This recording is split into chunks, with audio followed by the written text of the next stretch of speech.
राधा राधा स्वामी दयाल की दया, राधा स्वामी सहाय, राधा। प्यारी साध संगत जियों, भाइयों बहनों माताओं, नौजवान साथियों, बच्चे, जितने भी आप सत्संग लाभ के लिए उपस्थित हुए हो, शांति से बैठ के सत्संग लाभ उठाएं। सत्संग में ये कहने की ज़रूरत ही नहीं होती बैठ जाओ आ जाओ। सत्संग में तो स्वयं अनुशासित होता है और हमें खुशी होती है ये बात देख के, जब काफ़ी लोग बाहर से आते हैं और अपनी संगत का अनुशासन देख के जो वो प्रशंसा करते हैं, कहते हैं हम हैरान हैं। कोई उनको कहने वाला नहीं, ना उनको कोई पहरेदारी चौकीदारी करने वाला नहीं, और उसके बावजूद भी अपने आप बच्चे तक कितने चुपचाप बैठते हैं कि किसी को पता ही नहीं लगता कि अंदर इतने लोग बैठे होंगे। सत्संग जब करते हैं तो मालिक की मेहर मौज ये होती है, सतगुरु ऐसी कृपा करते हैं कि सत्संग में कोई दखल नहीं होती। आज तक होती हो तो आपने देखी हो तो बताओ। अगर वो दखल दे भी गए तो यूँ सोचो कि वो किसी न किसी अच्छी बात के लिए ही दी होगी। उसमें भी किसी भी प्रकार से हमारी हानि या नुकसान नहीं, बल्कि हमारा हित और हमारी भलाई के लिए ही सतगुरु करता है। वाणी थी अभी आपने सुनी, सत्संग रोज़ाना सुनते हैं, बातें दोहराई भी जाती हैं, सत्संगों में पहले कही गई बात भी दोबारा आती हैं, क्योंकि जीवन है, जीवन में हर चीज़ में चीज़ों की दोहराई होती है। रोटी रोज़ाना खाते हैं, एक ही अनाज की खाते हो, सब्जी भी काफ़ी दिन तक एक ही खा लेते हो, वस्त्र भी काफ़ी दिन तक एक ही पहनते हो। तो सत्संग में क्यों कि जब तक वो वस्त्र फटता नहीं है तब तक पहनते हैं, जब तक उस सब्जी का सीज़न ख़त्म नहीं होता उस सब्जी को खाते हैं, जब तक उस अनाज का सीज़न नहीं होता, जैसे सर्दी में बाजरे की रोटी खाना पसंद करते हो, गर्मी में कणक की गेहूं की रोटी खाते हो। कहने का मतलब जब उनका वो ख़त्म नहीं हो जाता तब तक हम उनको खाते हैं। लेकिन सत्संग में भी वो बातें रिपीट इसलिए होती हैं क्योंकि उन बातों को हम अपनाते और मानते नहीं हैं, और जब तक मानो और अपनाओ नहीं तब तक वो रिपीट होती ही रहेंगी, वो बातें कही जाएंगी। जब आपको कहा जाता है कि सच्चे बन के रहो, आपको कहा जाता है नाम का सुमरण किया करो, आपको कहते हैं ध्यान और अभ्यास किया करो, आपको कहते हैं दूसरे के हित की बात किया करो, सेवा करो, प्रेम करो, लेकिन आप नहीं करते हो तो इन्हीं बातों पर कहा जाएगा। अगर नहीं कहेंगे ये बातें तो छूट जाएंगी, उनके बिना हमारा जो मकसद है उसमें कभी कामयाब नहीं हो सकते। वाणी जो अभी कही गई ये नित्यानंद जी की वाणी थी, और वो इतने सच्चे करनी वाले संत हुए हैं कि इस एरिया में उनकी बड़ी मान्यता थी। ज़्यादा लंबी चौड़ी तो बाहर कहीं गए नहीं, लेकिन तहसीलदारी की पद से उन्होंने इस्तीफ़ा दिया, लगन लगी उनको।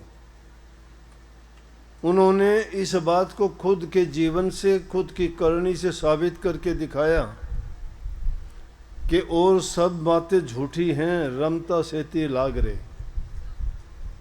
और चीज़ और बात तेरे काम नहीं आवे। यही था ना वाणी में। उन्होंने दुनियादारी देखी थी, इसलिए उन्होंने कहा ये दुनियादारी की चीज़ें, ये बातें जो रोज़मर्रा के जीवन में हम करते हैं, कौन सी बातें जो हमारी ज़रूरत की नहीं होती हैं, खाली वक्त गंवाते हैं, निंदा चुगली में वक्त बिताते हैं, या दूसरी बात इधर उधर के गप्पे हाँकते हैं। उन बातों में कोई सार नहीं, कोई समझ नहीं, कोई उनमें ज्ञान नहीं, ना उन बातों से हमें कोई किसी प्रकार का लाभ मिलना। वो समय की बर्बादी और हमारे दिमाग के अंदर कचरा भरने वाली ही बातें होती हैं। हंसी मजाक ठिठोली की बातें आप कितनी देर तक सुनते रहते हो, करते रहते हो। कितनी वाहियात की बात होती है जिनका कोई अर्थ और मतलब नहीं होता। उन बातों के लिए उन्होंने कहा है। और तो दुनियादारी के जितने काम हैं, जो हमारी ज़रूरत की बातें हैं, घर गृहस्थी की हैं, जो हमारे समाज में हमारे जिम्मे जो हमारी ड्यूटी हैं, हमारे कर्तव्य हैं, उनका पालन करने से हमें पीछे नहीं हटना, उनको पीठ नहीं दिखानी। जिस रूप में भी हम हैं, समाज में, घर में, परिवार में, वो जिम्मेवारियां निभाना सबसे पहला कर्म है। और उन जिम्मेवारियों को अगर हम पूरी सच्चाई ईमानदारी के साथ अगर निभाते हैं, तो और दूसरे काम जितने भी आप करने चाहोगे उनमें आपको सफलता मिलेगी। कभी भी उन चीज़ों से आपको निराशा नहीं होगी। अगर सच्चे बन के कोई भी काम करते हो, तीन ही चीज़ें हैं, सतगुरु, सत्संग और सतनाम। ये चीज़ें हैं जो जिसमें लागने के लिए कहा है। वो चीज़ें हमारे काम आने वाली हैं। लेकिन जो अगर इन चीज़ों को मान लें, हम गृहस्थी आदमी हैं और इस चीज़ को बिना समझे कह दिया कि और चीज़ तेरे काम आने वाली नहीं, कि ना खेती कर, ना नौकरी कर, ना घर परिवार में रह, घर को त्याग, बच्चों को त्याग, काम को त्याग, नौकरी को त्याग, पेट कौन भरेगा? परिवार का लालन पालन कौन करेगा? फिर तो हमने जिम्मेवारियों से पीछा छुटाया है। हम तो फिर अपनी जो कर्तव्य था उससे भाग गए हैं। उससे नहीं भागना। वो काम जब हम सच्चाई के साथ, ईमानदारी के साथ और पूरे अपने दिल से उनको करेंगे, तो उन्हीं से हमें सच्चाई का रास्ता दिखाई देगा। गृहस्थ में रहते हुए ही संतों ने प्रभु की भक्ति की है, इसीलिए गृहस्थियों के लिए सत्संग जारी किया। सतगुरु प्रगट होके अपने लिए नहीं, अपने लिए करते तो कहीं भी जंगल में जाके तप कर लेते। कलयुग में सत्य पुरुष का हुक्म संतों के लिए यही है कि वो संसार के जीवों को, जो संसारी पदार्थों में, संसारी उलझनों में उलझे हुए हैं, उनको जाके उपदेश करके, शिक्षा दे के उनको सुलझाओ और सुलझा के उनको सही रास्ता दिखाओ कि उनके जिम्मे काम क्या है। तो नित्यानंद जी ने वही कही कि ये काम दुनियादारी के जो दूसरे हैं बिना मतलब की बातें, वो तेरे काम आने वाले नहीं हैं। तेरे काम कौन सी चीज़ें? रमता से थी लागरे। रमता कौन है? रमता कहिए जो राम के नाम में रमया हुआ है, राम के नाम में लगा हुआ है, जिन्होंने राम नाम की कमाई की है, जो राम नाम को ही सब कुछ मान के अपना जीवन बिताते हैं, पूरा जिनका त्याग है, पूरा जिनका तप है, वो लोग राम से जुड़े हुए हैं, प्रभु से उनकी प्रीति है और उनका दूसरा कोई काम नहीं। तो उनके साथ अगर तुम लगोगे, जैसे के साथ लगते हो, उसमें जो गुण होंगे वो गुण आपको भी दे देगा। और उनके पास क्या है कि प्रेम का पाठ पढ़ाते हैं, और वो उस प्रेम, किसके प्रति प्रेम? दुनियादारी की चीज़ों की तरफ प्रेम नहीं है, उनके अंदर मोह हो जाता है हमारा, और मोह हमेशा बंधन का कारण बनता है। प्रेम हमेशा पवित्र होता है। अगर सच्ची प्रीति और सच्चा प्रेम किया जाए तो प्रेम बुरा नहीं, प्रेम ही प्रभु से मिलाता है, प्रेम ही हमें परिवार से जोड़े रखता है, प्रेम ही हमें समाज में शांति से रहने का सबक सिखाता है, प्रेम ही हमें प्रभु से मिलाता है। जिसके हृदय में प्रेम नहीं है जब तक प्रेम नहीं है वो कुछ नहीं कर सकता। लेकिन उस प्रेम में दूसरे की मिलोनी नहीं है, दूसरे किसी की दखल नहीं है। प्रेमी के दिल में सिर्फ प्रेम एक के ही प्रति होगा। दूसरे के प्रति अगर तुम्हारा प्रेम पाल लिया तो प्रेम नहीं है वो। सच्ची प्रीति तो प्रभु के साथ होती है, दुनियादारियों के साथ तो हमारा मोह का बंधन होता है, या वो जो हमें जिम्मेवारी निभाते हुए काम करते हैं। जैसे पुराने ज़माने की बात है, बाबा फ़कीर चंद के सत्संग में गए तो वहाँ बात सुनते थे। उन्होंने सत्संग में फरमाया कि अपने परिवार को अपना धन दे दो, अपना तन दे दो। मतलब तन से वो जो कोई काम करना चाहते हो उनका काम करो। तुम्हारे पास धन है, कमाते हो, दे दो परिवार को, लेकिन मन किसी को ना दो। मन अगर किसी को दे दोगे तो मन तुम्हें तंग परेशान होना पड़ेगा, दुखी होना पड़ेगा। मन अगर देते हो तो सिर्फ अपने सतगुरु को दो, वो सिर्फ एक को ही देना है। तन और धन दो, सब दे दो, तुम्हारे पास क्या करना है उसका, वो संसार की चीजें हैं। तो इसलिए कही कि प्रेम गली अति साकरी ता मैं दो न समाए। प्रेम जो गली है उसमें दूसरा की दखल नहीं है, एक अकेले की। तो वही नित्यानंद जी यहाँ माजरा के पास में जोड़ में रहते थे। वो एकांत पसंद थे, वो एकांत में रहते थे। उन्होंने कोई ऐसा वैसा ना इतने सत्संगी बनाए, लेकिन बाद के जीवन में सत्संगी आ जाया करते थे जब उनका पता लगा, नहीं तो अपने आप को गुप्त रखते थे। बस एक बार गांव में फेरी लगाते थे, एक दो घरों में जाते थे, भिक्षा किसी ने दे दी, उसको भिक्षा को लेके और वापस आ जाते थे। मस्त रहते थे हमेशा, नाम भक्ति में अपने आप को इतना एक कर लिया था कि उनको दूसरी कोई उनकी भावना नहीं थी। सिर्फ इसी बात के कारण उन्होंने जिन दूसरों के बारे में जैसे कह दिया, किसी ने राजपाट त्याग दिया, किसी ने घर परिवार त्याग दिया, किसी ने धन दौलत छोड़ दी, उसी प्रकार से नित्यानंद जी ने भी प्रभु की भक्ति के लिए उनके प्रेम में आके अपने सब कुछ को त्याग के और सिर्फ एक निखालस उस मालिक के नाम पर ही वो लगे रहे। तो अकेले उस बणी में जंगल में रहते थे, मस्त रहते थे, किसी चीज़ की ज़रूरत नहीं। कोई देता तो दे जाता, नहीं देता तो उसकी भी कोई ज़रूरत नहीं थी। भिक्षा के लिए जाता तो कोई दे देता तो ले लेता, अगर नहीं भी देते एक दो घरों के बाद तो वैसे भी आ जाते। क्यों? कि उनको ना कोई भूख और प्यास कभी तड़पाती थी और न ही वो उसके भक्ति के रास्ते में बाधा बनती थी। तो ये वाणी उनकी थी। उन्होंने ये समझाया कि दुनिया में तुम कोई किसी की दूसरे की निंदा करता है, कोई किसी से झगड़ा करता है, कोई किसी की जायदाद पर कब्जा कर लेता है, कोई किसी की बेटी को दुख देता है, कोई किसी के लड़के को दुख देता है। छोटी छोटी बातों पर हम कितना बड़ा बड़ा पाप कर्म कर जाते हैं। तो उन पाप कर्म से बच जाओ। ऐसे कर्मों से बच के और प्रभु की भक्ति अगर करोगे तो तुम्हारा जीवन सफल हो जाएगा। ये दुनियादारी की चीज़ें तो ऐसे हैं कि संगति जैसी करोगे वैसा ही रंग चढ़ जाएगा। बुरे आदमियों के पास बैठोगे, जो उसमें दुर्गुण है वो तुम्हारे अंदर बिना कहे भी आ जाएंगे।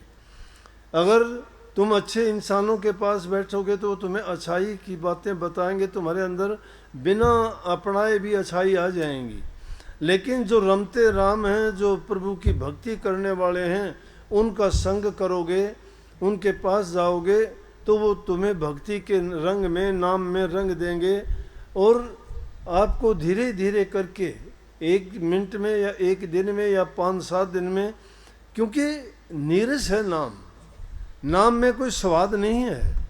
स्वाद होता है इंद्रियों के रसों का, जो स्वाद है उसको हम रस मानते हैं, आनंद मानते हैं।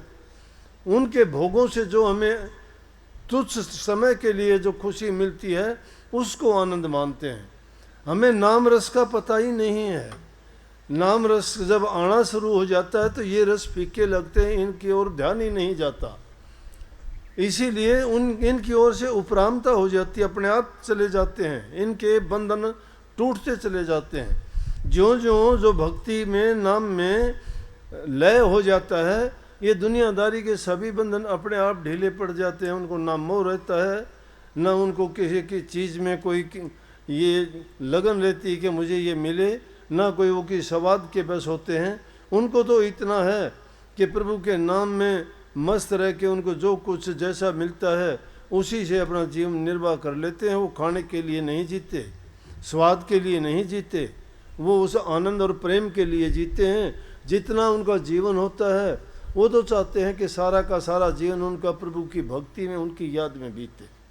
लेकिन हमारा क्या है कि हम एक दूसरे को देख के या तो मन में ईर्ष्या पाल लेते हैं, या द्वेष कर लेते हैं, या हमें उनके साथ प्रतिस्पर्धा कर लेते हैं कि मेरे पास ये क्यों नहीं है, इसके पास ये चीज़ें क्यों हैं, इसकी इज्जत मान बढ़ाई क्यों है।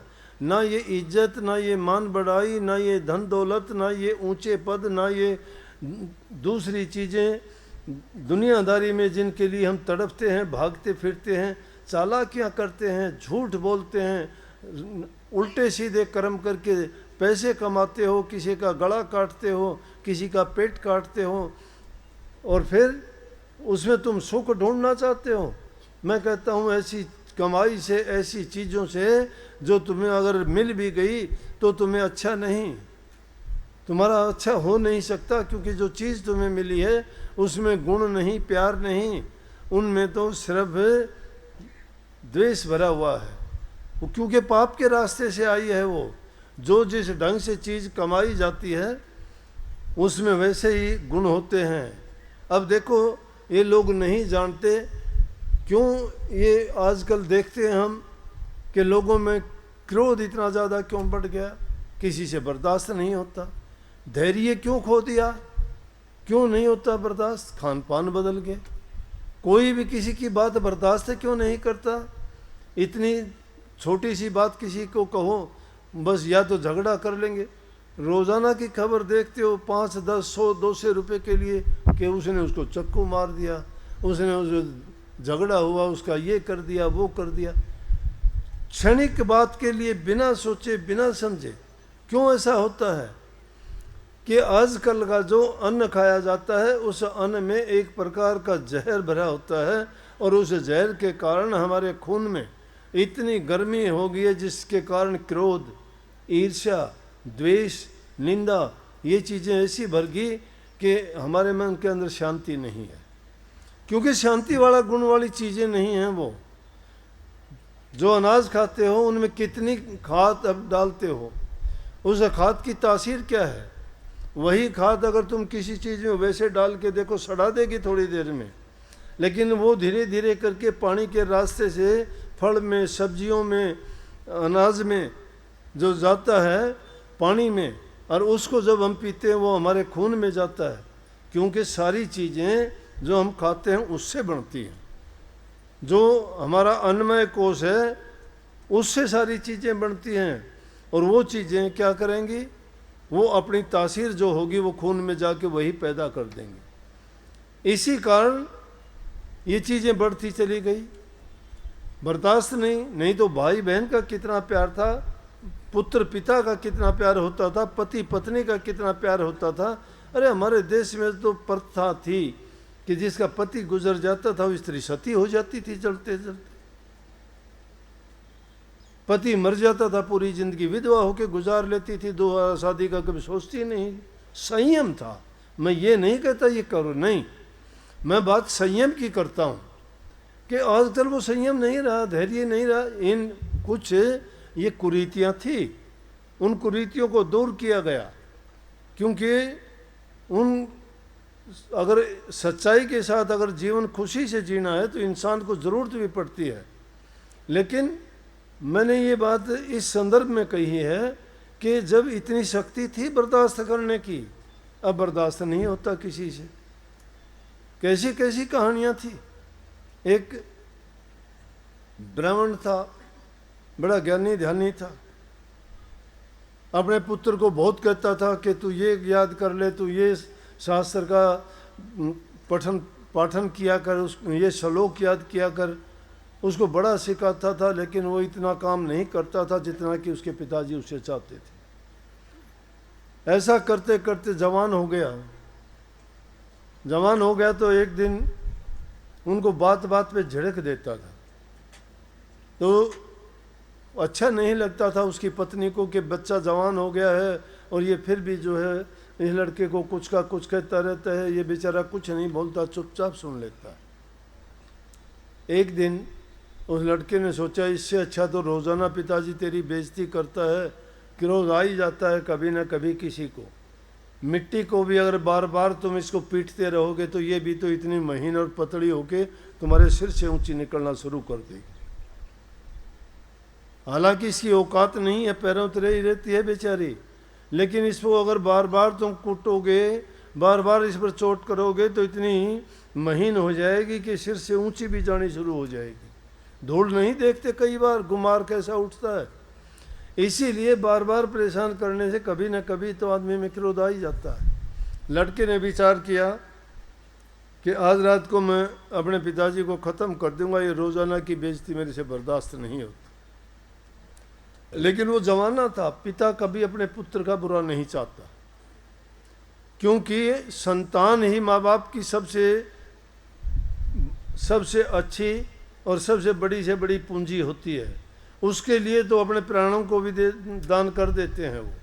वो माँ अपने पुत्र पुत्री को कभी भी मारना छोड़ना नहीं चाहेगी, क्योंकि उसने अपना खून प्या के उसको बड़ा किया है, अपने गर्भ में उसके 9 महीने तक कितने दुख और कष्ट उठा के पैदा किया है, तो उसने अपनी अपनी जान रखी हुई है।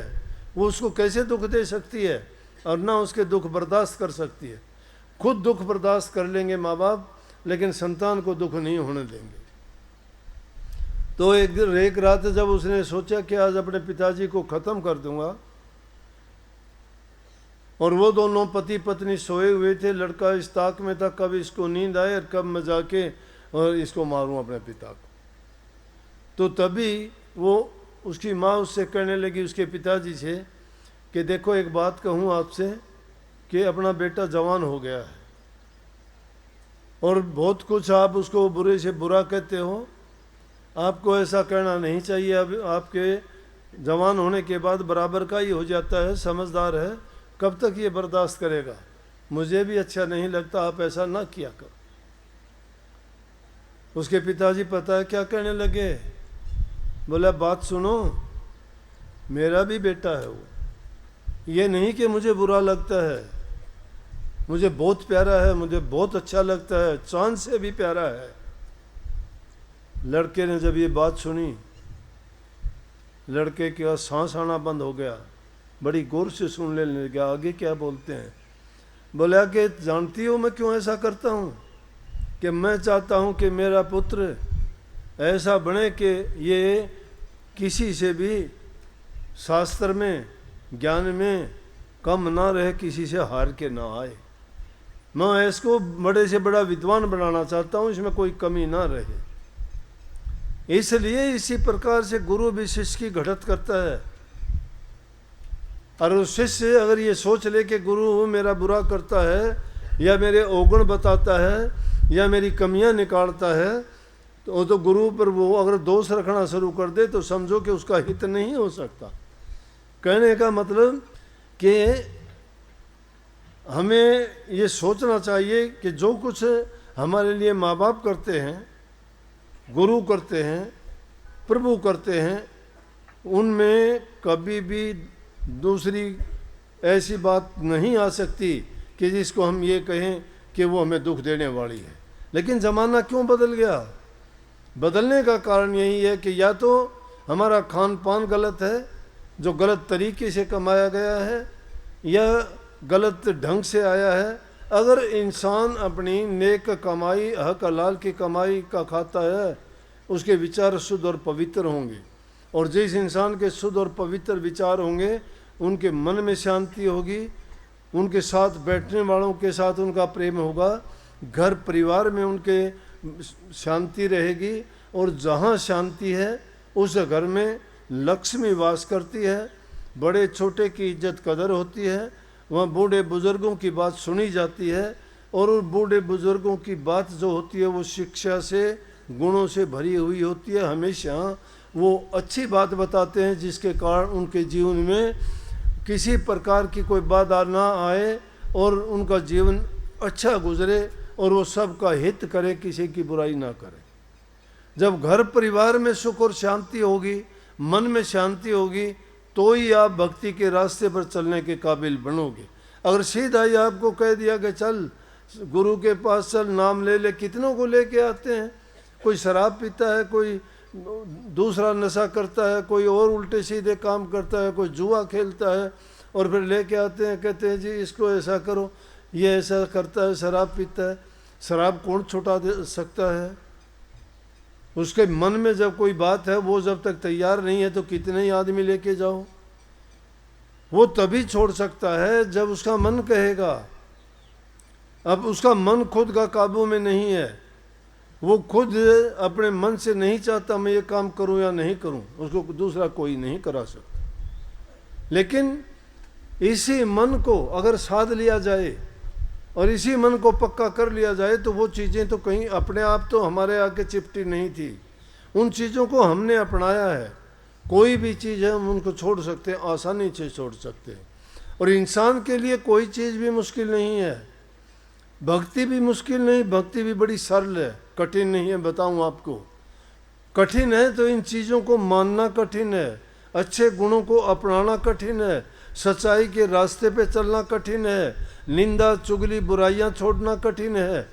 लालच और स्वार्थ इंसान से नहीं छूटता, और लालची इंसान कभी अच्छा नहीं होगा। ये चालाकियां हेरा फेरियां जो करते हैं, वो सोचता है इंसान कि मैं बड़ा चालाक हूँ, मेरे से चालाक होशियार नहीं है, मैंने ये कर लिया, मैंने वो कर लिया। अरे चालाक तो काग भी बहुत होता है, भिष्टे में जाके चोंच मारता है। अच्छे काम करने वालों को इसी वाणी में कहा है नित्यानंद जी ने कि जो सदकर्म करता है वो हंस कहलाता है, और जो नीच कर्म करता है वो कुबुद्धि काग कहलाता है। जो नीच कर्म करता है काग जैसी उसकी आदत होती है। इसलिए हम इंसान, परमात्मा ने इंसान को बनाया इसलिए था कि हंस जैसे कार्य करे, और ये फंस गया दूसरी चीज़ों में, फंसाया काल महाराज ने। इसीलिए संत सतगुरु आके इनको चेताते हैं, रास्ता बताते हैं कि भाई जिन कामों में तू उड़ जाओ हुआ है तेरे काम आने वाली चीज़ नहीं। ये बंधन संसार के झूठे हैं, कोई हमारा सगा संबंधी साथी नहीं है। ये साथी सिर्फ दुनियादारी तक के साथी हैं, ये शमशान घाट तक के साथी हैं, और इनमें से कोई चीज़ भी आज तक ना कोई लेके गया। आँखों से देखते हैं, समझते नहीं हैं।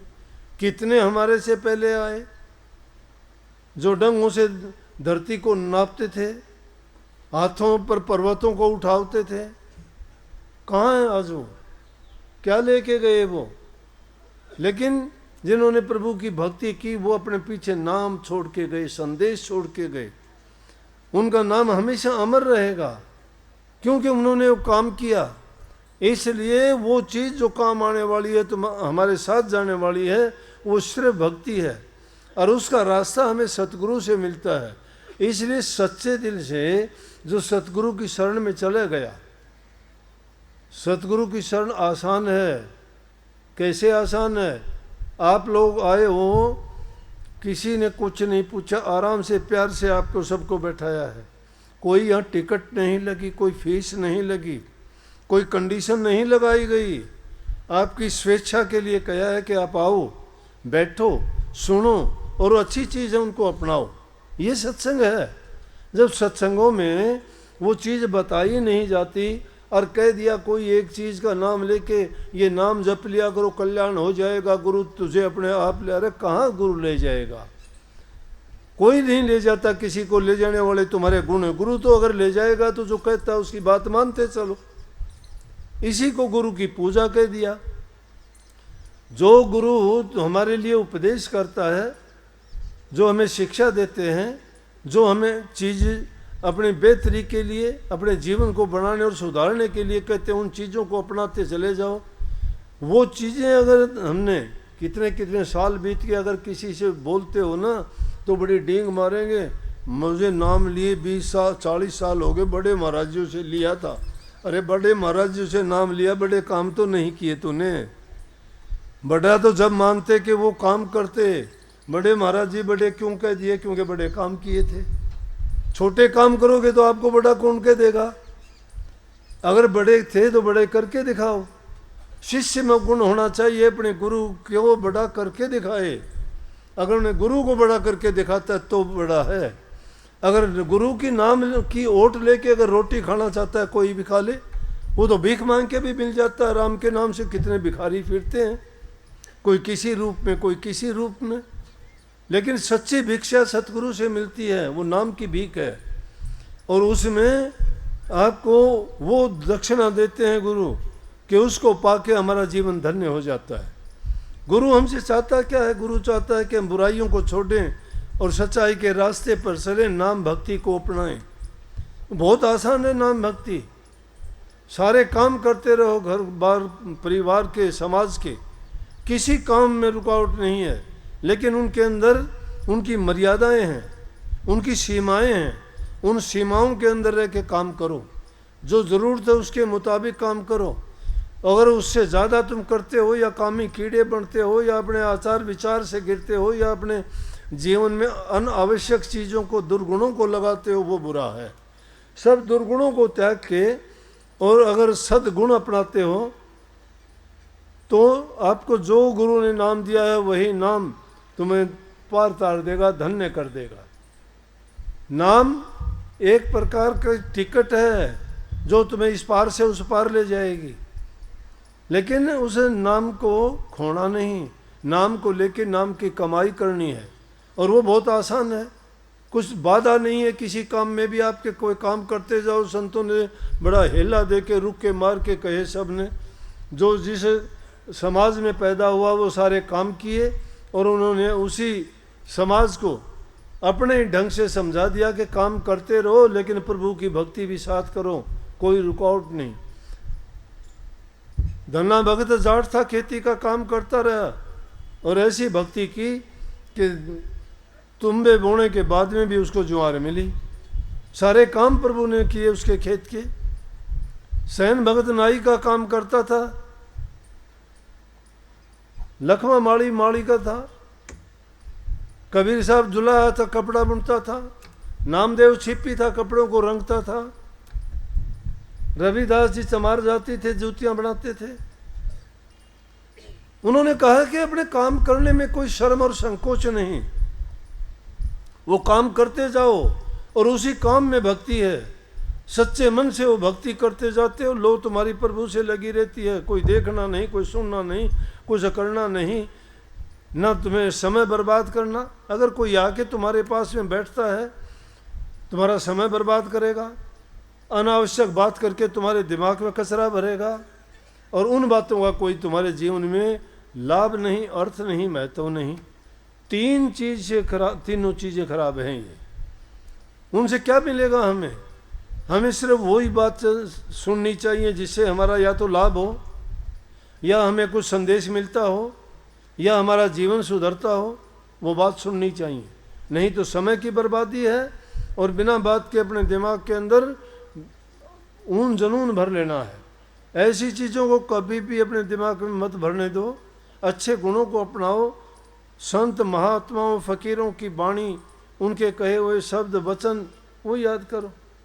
वो याद करोगे तुम्हारे विचारों के अंदर कभी भी बुराइयां नहीं घुसने पाएंगी। लेकिन हमने तो क्या कर लिया कि इसको बनाई ऐसा दिया कि कचरा भरने का। कोई भी कहता है उन चीज़ों में अपने कान बिछा देते हैं, उनके सामने के लिए डाल दे जो डालना है, और कभी हटाते ही नहीं। उन्हीं बातों को सुनते सुनते जीवन बर्बाद हो जाता है। संत कहते हैं काम में रुकावट ही नहीं है, करो, सब करो। ये थोड़ा है कि माला लेके बैठ जाएंगे, घर के काम छोड़ देंगे, नहीं। कुछ भी, माला तो सांसों की है, सांस सांस एक एक मन का है, नाम सुमरो उसमें। कबीर साहब कहते सांस सांस में नाम सुमर, बैठा सांस ना खोए, क्या जाने इस सांस का आवण हो ना होए। क्यों भरोसा करते हो कल का? कल कल करते काल आ जाता है, लेकिन कल नहीं आता। पता ही नहीं लगता कब वो संदेशा उसका आ जाता है, कभी इस दुनिया से उठ के चले जाते हैं। तो समय के रहते हुए अगर हमने उन नाम की कमाई नहीं की तो जीवन हमारा व्यर्थ चला जाएगा। ये जीवन हमें यूँ नहीं मिला था कि हम इन चीज़ों के लिए जीवन को बर्बाद करें।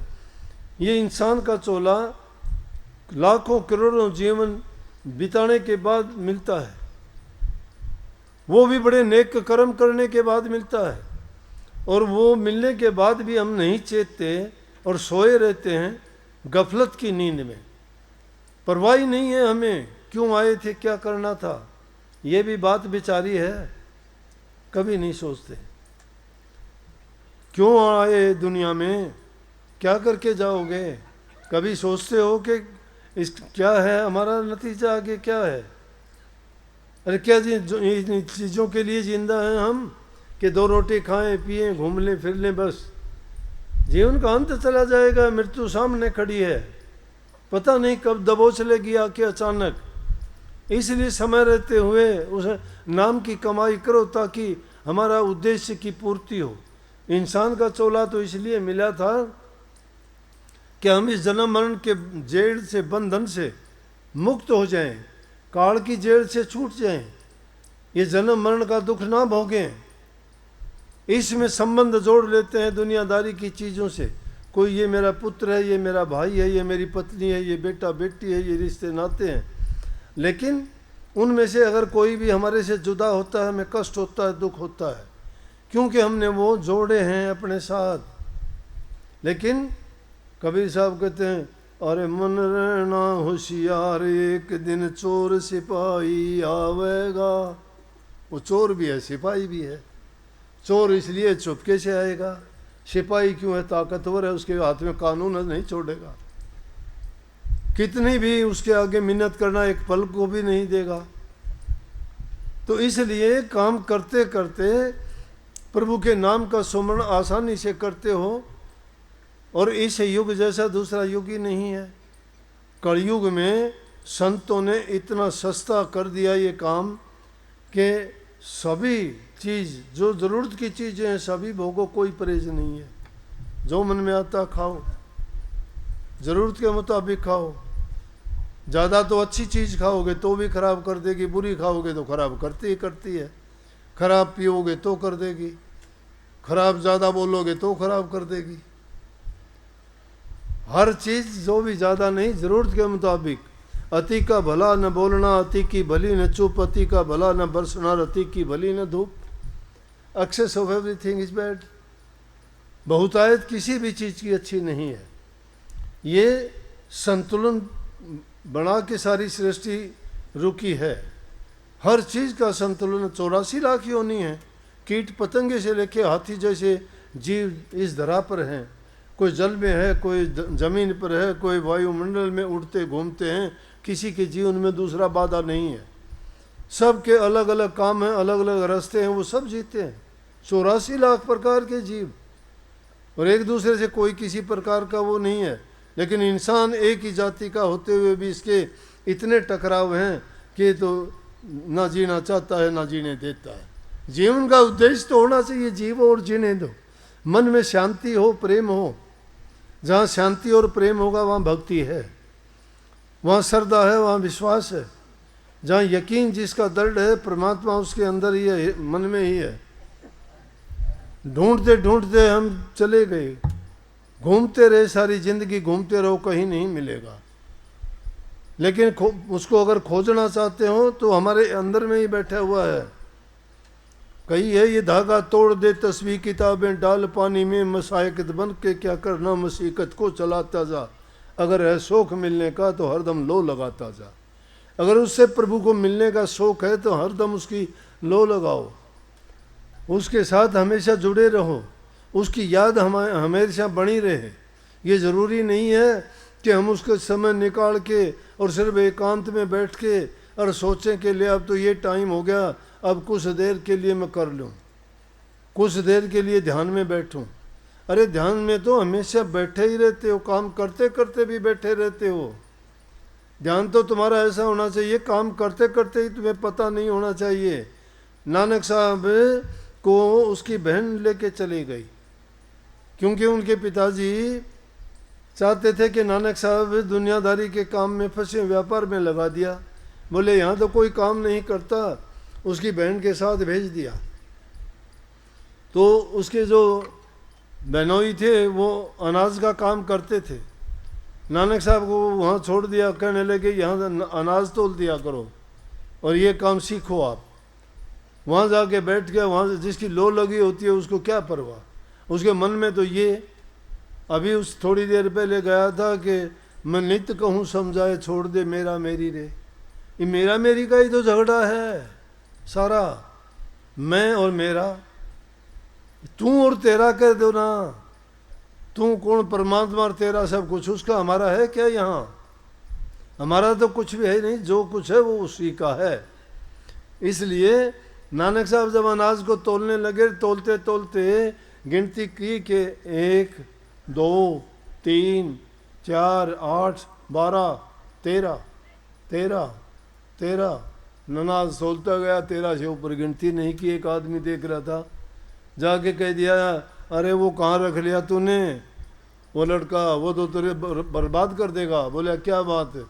बोला कोई अनाज लेने के लिए आया था, गिनती उसने तो 13 से ऊपर की नहीं, 13 13 करता रहा। उसने कह दिया हाथ जोड़ के अपने घर चला जा भाई, मेरे से तेरी काम नहीं होगी। बोला कि क्यों, मैंने क्या कर दिया? बोला 13 से ऊपर गिनती नहीं। बोला है ही 13, और है क्या? किसका है? और ना मेरा है ना तेरा है, वो जिसका है उसका है, वही तो है, जो कुछ है प्रभु तेरा है। तो जब उसका है तो वो ये लो लगाना है, ये लो लगाना है। कभी भी ये ना सोचो मेरे से काम नहीं होगा। ये दुर्बल आदमियों का विचार है, जिनकी सोच नकारात्मक उनका है।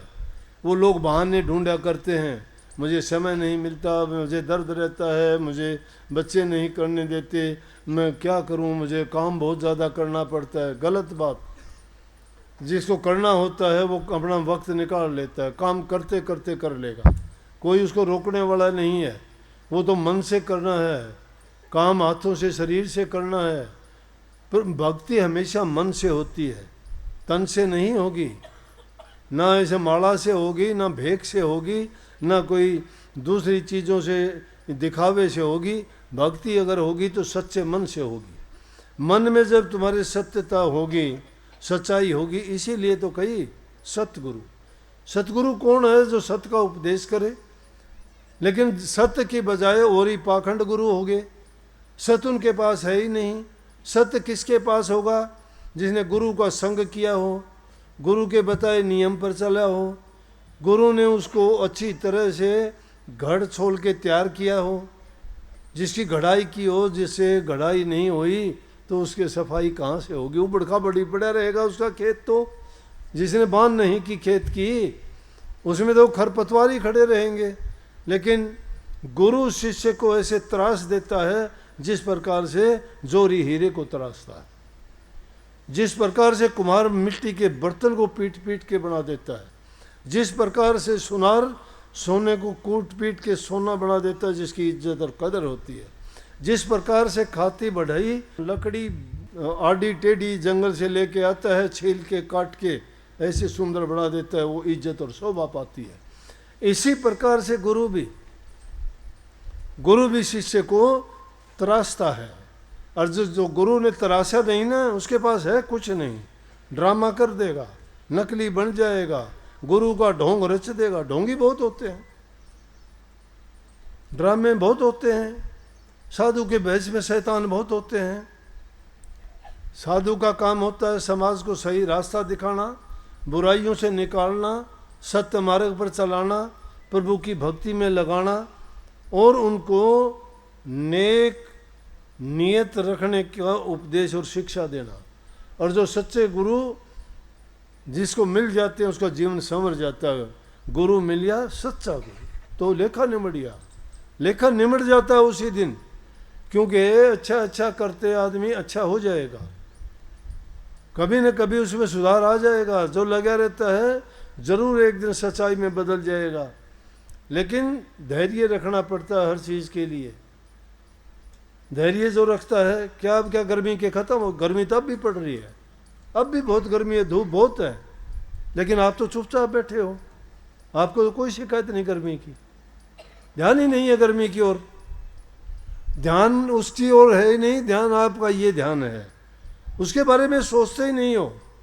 इसी प्रकार से दुनियादारी के जो बुराई हैं उनको इसी प्रकार से इग्नोर कर दो, भूल जाओ उनको, छोड़ के सिर्फ अपने मन को सत्य में, नाम में, गुरु में जोड़ लोगे तो आपको भी वो बुराइयां नहीं फटकेंगी और अच्छे ही अच्छे गुण आएंगे। उसके लिए नाम का सुमन करना, ये नहीं कि कभी बैठ जाओ चुपचाप, नहीं। जिनने भी पाया उन्होंने चिंतन किया, चिंता करने से नहीं, चिंतन किया। चिंतन आप भी करो, चिंतन करो कि मेरे अंदर बुराइयां क्या हैं, चिंतन करो कि मन दुष्ट मानता क्यों नहीं है, चिंतन करो कि ऐसी कौन सी चीज़ है जो और दूसरे कर सकते हैं, मेरे अंदर ऐसी कौन सी कमी आई है, मैं क्यों नहीं कर पाता।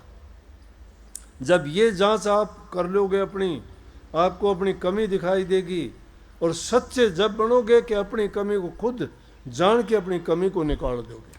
जो कमी को नहीं निकालता है और अपनी कमी को जानते हुए भी उसको वो पीठ दिखाता है, तो कमी उसकी कभी नहीं छूटेगी। अगर कमी है तो प्रकट करके कहो, हाँ मेरे अंदर ये कमी है। कुछ लोग होते हैं ऐसे कि है ये मेरे अंदर कमी, उनकी कमी निकल जाती है। जो छिपाता है, नहीं मेरे अंदर नहीं है ये। इंसान की ये आदत है कि अपनी कमी को नहीं बताना चाहता, उसको छिपाना चाहता है। अच्छा गुण ना हो तो भी कहता हाँ मेरे अंदर गुण है। कितने ही लोग आपकी अकल मारते हैं, कोई ज्योतिषी बन के, कोई पंडित बन के, कोई पतरा देख के, कोई आपके अंक देख के, कोई आजकल तो हाथ देख के, कोई रेखा देख के। क्या कहते हैं? 3-4 बात उनकी कॉमन होगी। सबसे पहले कहेंगे तू नेक इंसान बहुत है, लेकिन तुझे नेकी का फल नहीं मिलता। वाह, बड़े खुश हो गए, भाई मैं नेक तो हूँ ही। तभी छाती काट दोगे, हाँ ये बात पक्की है। उसको झूठे को भी सच्चा बना दिया, झूठ स्वीकार कर ली पूरी कि हाँ मैं तो ऐसा ही हूँ। लेकिन बोला तन्ने जो करता है उसका फल नहीं। हाँ पूछो ना, मैंने सबके इतने अच्छे अच्छे काम किए, लेकिन उन्होंने बड़ी दुष्टता करी मेरे साथ। तो ये इंसान की ऐसी बातें हैं। वो अपनी झूठी बड़ाई को चाहता है, लेकिन अपनी जो बुरी आदतें उनको छोड़ना नहीं चाहता। ऐसी बातों को कभी स्वीकार ना करो। अगर है और दूसरा कहता है तो समझो कि वो तुम्हें अपने और ज़्यादा गिनाने की कोशिश करता है। अगर कमी है, कमी बताने वाला तुम्हारा हितकारी है। तुम्हारी कमी गुरु बता सकता है, और गुरु बताता है तो उसको मान लो कि मेरे अंदर ये कमी है, मैं इसको दूर करूँगा। और जो दूर कर लेता है वो गुरु का बन जाता है, गुरु उसका हो जाता है, गुरु उसका हो जाता है, उसका राम ही हो जाता है। उसका राम हिमाती है। उसका हिमाती कैसे? उसने अपना बनाई लिया उसको। बाजी मांडू पीव से दो विधि मेरा राम, जीतू तो मैं राम की, हारूं तो मेरा राम। बाजी राम तो मांड लो सीधी, आजा भाई। तेरी मेरी बाजी से अगर जीत गया तो मैं तेरा हो गया, और हार गया तो मैं तेरा हो गया। हार गया तो भी तू मन ले लेगा, और जीत गया तो मैं तन्ने ले लूँगा। दोनों तरफ से फायदा हमारा है। इसलिए अपने मन के अंदर दृढ़ता लाके पक्का विश्वास और यकीन के साथ, और ये सोच के कि हाँ मैं भी अपने जीवन में ये करके देखूँगा। कुछ करके देखने की चाह होनी चाहिए। जिस इंसान की कोई चाह नहीं है जीवन में, तो पशु तुल्य जीवन जीता है। मानस के लिए पशु, मानस के जीवन है, लेकिन खालड़ी तो इंसान की ओर रही, कर्म तो पशु जैसे ही रहे उसके। इंसान का जीवन मिला है भक्ति करने के लिए, जीवन को सफल और कामयाब करने के लिए, इन जन्म मरण के बंधनों से मुक्त होकर काल और माया के देश से आज़ाद होने के लिए। संत उसी जेल से निकालने के लिए आते हैं, और उस जेल से तभी निकलोगे जब आप गुरु के बताए बातों पे चलते रहोगे, दृढ़ विश्वास करके उनके दिखाए जो रास्ते हैं उनको अपनाओ, सच्चे मन से अपनाओ। दुनियादारी में तो चीज़ें ऐसे ही हैं, और जब किसी के आशिक हो गए, परवाह किसी की क्या करनी। जब आशिक उसके हो गए तो दूसरों की क्या देखना, कौन तुम्हारी बड़ाई करता है, कौन बुराई करता है, ये ख्याल ही नहीं रह जाता। बुल्ले से कहता है, बुल्ला आशिक रबदा मलावमत होवे लाख, दुनिया काफिर काफिर आख दे तुआ हुआ हो बाक। कि दुनिया मुझे काफिर कहती है, लेकिन मैं आशिक परमात्मा का हूँ, कहते रहो, मुझे परवाह ही नहीं है। जिसका आशिक हूँ वो सब कुछ है। ये दुनियादारी के किसी के प्रेम का नाता जोड़ के या उनसे इश्क करके, इश्क प्रेम का ही नाम है, कोई बुरा नाम नहीं है, कभी ये सोचते हो। लेकिन उसको बुरी अगर मानते हैं तो बुराई की तरफ ले जाओ, हर चीज़ के कभी कई मतलब निकलते हैं। तो अच्छा मतलब निकालने का प्रयास करो हमेशा। इसलिए भाई और चीज़ें हमारे काम आने वाली नहीं हैं, एक सिर्फ हमारे काम आएगा, प्रभु का नाम काम आएगा। वो ही हमें इसे, जो सबसे बड़ा दुनिया में रोग है, जन्म मरण दो रोग लगे हैं, तृष्णा रूपी खांसी, आवागमन का इतना बड़ा रोग है, वो काल की फांसी घली हुई है गले में, वो हमें खींचे फिरता है। काल जिधर ले जाता है, जैसा हमारे से करवाता है, उसके कहे में काम करते हैं, लेकिन वो हमें इस नरक कुंड में डालता है, पाप कर्मों में डालता है। लेकिन गुरु हमें उन बंधनों से मुक्त करता है, उस फांसी को निकालता है, स्वतंत्र कराता है, अच्छे गुणों से भरता है, जीवन को सफल बनाता है। और सबसे बड़ी बात, जो सबसे बड़ा रोग है उससे मुक्त करवा के प्रभु के चरणों में स्थान दिलाता है। उस नाम भक्ति को किया करो, उसको दरकिनार नहीं करना। करो दुनियादारी के सही काम, सच्चे काम, सारे काम जो हमारे निमित्त हैं, हमारी जिम्मेवारी है, उनसे भागना नहीं, वो काम करना है। पहले पेट पूजा, फिर काम दूजा। पहले पेट भरने का साधन होना चाहिए इंसान का, काम करो। जो काम नहीं करता, दूसरे से मांग के या दूसरे का दिया हुआ लेके वो निर्वाह करता है, तो वो भी कर्जदार बनता है। किसी के कर्जदार मत बनो। लेकिन एक बताता हूँ, 3 चीज़ों से कर्जदार नहीं बनता। प्रभु का दिया हुआ, गुरु का बख्शा हुआ, ये जो चीज़ें, और माँ बाप का दिया हुआ। माँ बाप जो देते हैं वो अपेक्षा नहीं करते मुझे इसके बारे में मिलेगा। गुरु देता है वो कभी अपेक्षा नहीं करता कि मेरे इसके बदले में मुझे मिलेगा। और परमात्मा जो बख्शिश करता है वो भी नहीं सोचता ऐसा। तो ये तीनों चीज़ अगर मिलती हैं तो वो हमें एक प्रकार का तोहफा और इनाम में मिलते हैं। उनके बारे में ये नहीं सोचना कभी भी। वो तो जो हमें उनकी तरफ से मिल जाए तो अपना भाग्य सराहना चाहिए कि प्रभु ने हमें बख्शिश दी है। माँ बाप जो तुम्हें देता है कभी वापस मांगता है क्या? गुरु जो देता है, तुम क्या दे सकता है गुरु को शिष्य? लेकिन गुरु सब कुछ दे सकता है जो चाहता है गुरु। गुरु तो कोड़ी को तो राजा बना सकता है, कुर्डी से महल बना सकता है, अरण्य से चंदन बना सकता है, काग से हंस बना सकता है। गुरु क्या का क्या नहीं कर सकता, गुरु सब कुछ कर सकता है। लेकिन गुरु के जब हो जाते हो तब कर सकता है। गुरु से जब कुछ होने के लिए तैयार होते हो जब हो जाता है। गुरु को जब सर्वस्व मान लेते हो तब गुरु करता है। जब तक गुरु और तुम्हारे बीच में पर्दा रह जाता है, वो भ्रम का पर्दा नहीं टूटता, तब तक कुछ नहीं बनता। पारस पत्थर लोहे को सोना तो बना देता है, लेकिन अगर उसके बीच में पर्दा रह गया तो उस लोहे को सोना नहीं बना सकता। एक महात्मा थे, वो कुछ समय के लिए जंगल में चले जाया करते थे नदी पार करके। तो नदी के इस पार एक आदमी गरीब सा कोई छोटी सी दुकान करता था। उस दुकान में थोड़ा सामान था। महात्मा उसके पास आते जाते रुकता था। वो महात्मा को कोई चाय पानी, कोई भोजन थोड़ा बहुत करा देता। महात्मा के पास पारस पत्थर था। पारस पत्थर था। महात्मा ने सोचा, वो कहने लगे महात्मा के लिए, भाई मैं तो जाता हूँ कुछ महीनों के लिए, जंगल में जाऊँगा, साधन अभ्यास करके वापस लौटूँगा। तेरी हालत गरीबी की है, तेरे को मैं पारस पत्थर दे के जाता हूँ। इस पारस पत्थर से तुम लोहे से सोना बना लेना, तेरी गरीबी दूर हो जाएगी, तेरा गुजर बसर ठीक हो जाएगा। और मैं जब तक आऊँ तब तक कुछ ना, इससे कितना ही काम लेना। महात्मा चले गए, बैठे रहा। उसने सोचा कि अभी तो महात्मा 3-4 महीने में आएगा, बहुत टाइम है।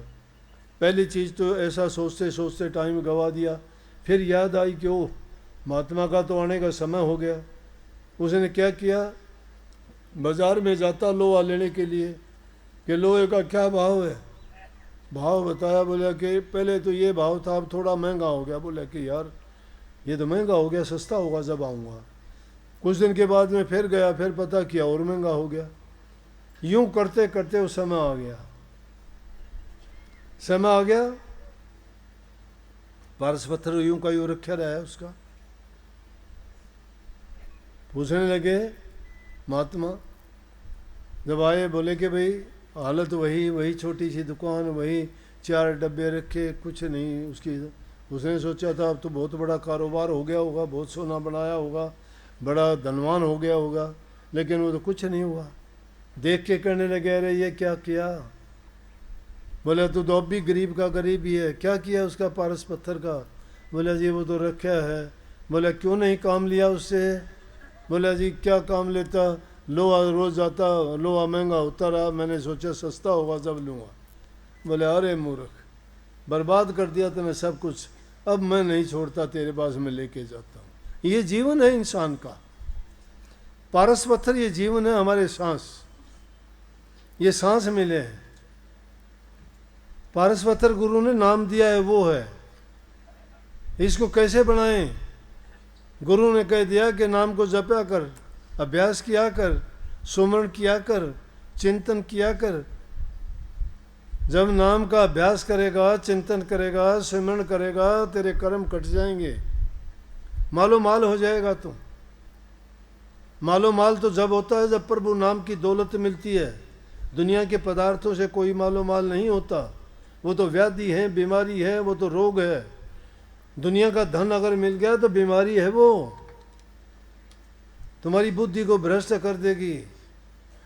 जिसको मिल जाता है बस उसी टाइम से बदलना शुरू हो जाता है, और उसके पीछे लग जाते हैं फिर रोग, बीमारी, चोर, ठग, लुटेरे, डॉक्टर, सारी चीजें।